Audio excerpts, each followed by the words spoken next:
And welcome back. Thom Hartmann here with you. I've been talking about this, kind of the status of our country.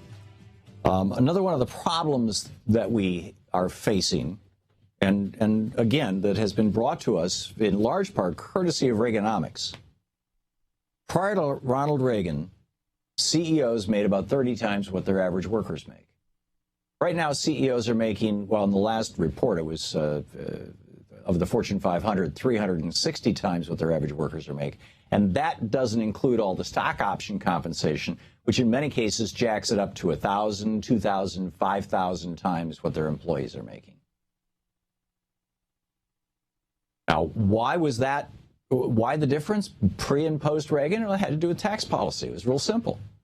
When the top tax rate was 74%, or before 64, when it was 91%, under Republicans like Dwight Eisenhower, the top tax rate was 91%. Then what happened was when CEOs, now that 91% didn't, see, we have what are called progressive taxes in the United States, which means that even if you make, say, $1 million, the first $20,000 is taxed as if you only made $20,000 at a very low rate. The next $20,000 is taxed at as if you made $40,000, a little higher rate. The next $20,000, it's not; those are not the actual steps, but you get the point. So eventually, you reach the point where any additional money you make, it's not like all your money is taxed at 91% if you're rich. It's only the additional money you make after a certain threshold. Right now, to hit that 39.6%, which is the top marginal tax rate. And again, the guys on Wall Street with their carried interest loophole,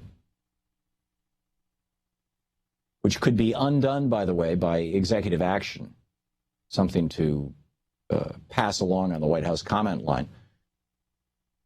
But, these guys with their carried interest loophole, they're paying a maximum 15 or 20% because they're calling their income capital gains. And all these CEOs with all this compensation they're getting in it's called capital gains. So the problem, the inequality explosion that we have seen in the last 35 years in the United States of suddenly having billionaires. We didn't have billionaires before. And it's not just because our currency has decreased in value. And rich people didn't double their wealth in a year or two, as has been happening, over the last couple of decades. And the reason why was because of our tax laws, frankly.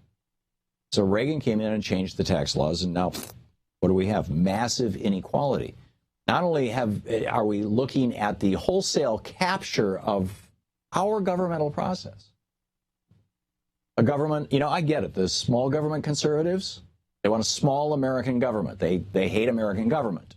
They want it to be as small as possible because they hate American government. But they sure do want the benefits that American government can give to businesses and to CEOs. They want to know that their private jets are flying in safe airspace.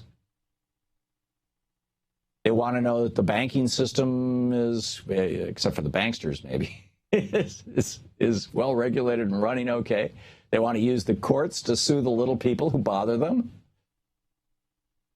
They want they want fire and police protection and all kinds of other things. I mean, it's all pretty straightforward.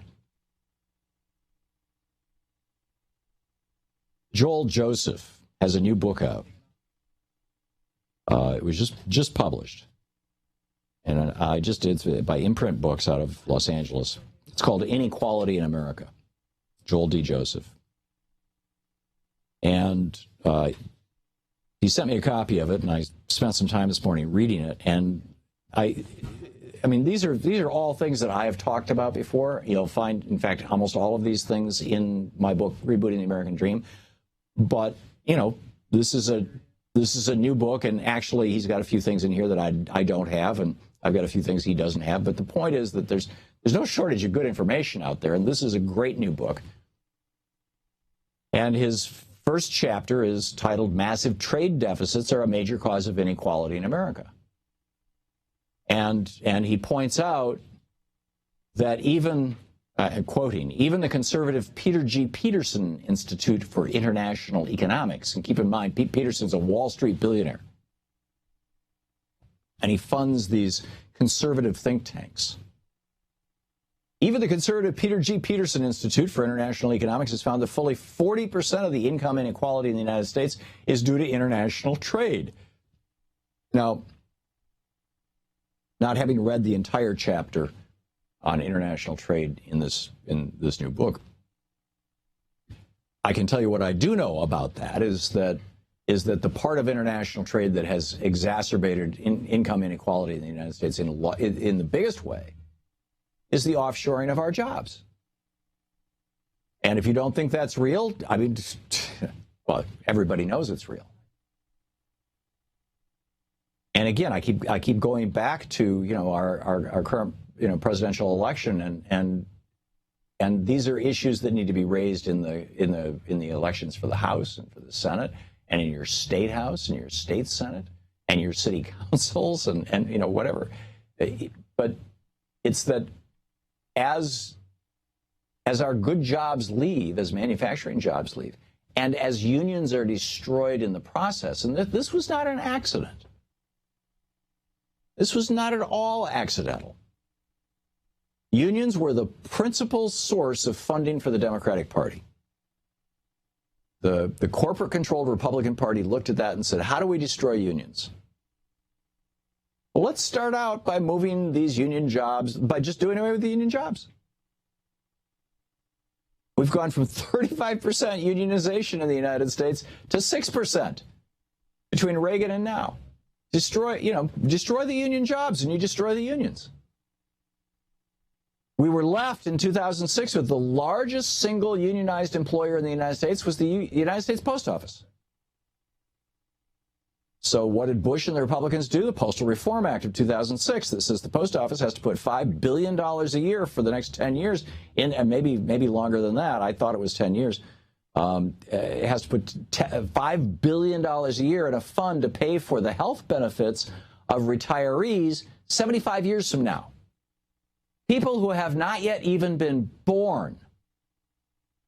Makes no sense. It's never been done in business. It's never been done in government. Makes no sense at all. All it was a way to take a whack out of the post office. Why? The largest unionized employer in the United States. And they're still going after it. So anyhow, is number one, international trade reform. We need to bring our jobs home. Number two, Social Security and income tax reform. He's proposing that the first $25,000 of income be tax-free with regard to Social Security taxes, and that we lift the cap, which would make Social Security taxes progressive rather than regressive. And I agree. I think it's a great suggestion. Income tax reform, our income tax is a zillion holes have been drilled into the tax code. Limiting executive compensation, reforming bank fees, reforming credit, health insurance reform. Let's go to a single payer system or variations thereof. Raise the minimum wage significantly. Law reform. This is one of his chapters that's not in my, that I haven't covered well. The U.S. Supreme Court has tilted heavily in favor of large corporations against individuals. So now corporations can force you to sign mandatory arbitration agreements so that when they cheat you, you can't go after them in a class action lawsuit. We have to change that. College tuition and student loan reform, strengthen labor unions. By the way, the book is Inequality in America. The author is Joel D. Joseph. Just an FYI. There's a lot of great sources out there of this kind of information. But it's step by step. We need to start taking our country back from the people. This is the Thom Hartmann Program. The first three words of the Declaration of Independence and the Constitution. We the people. To watch more clips from our programs, hit the Watch More Videos button over here. And please be sure to hit the handy-dandy subscribe button so you'll always be up to date. Tag, you're it.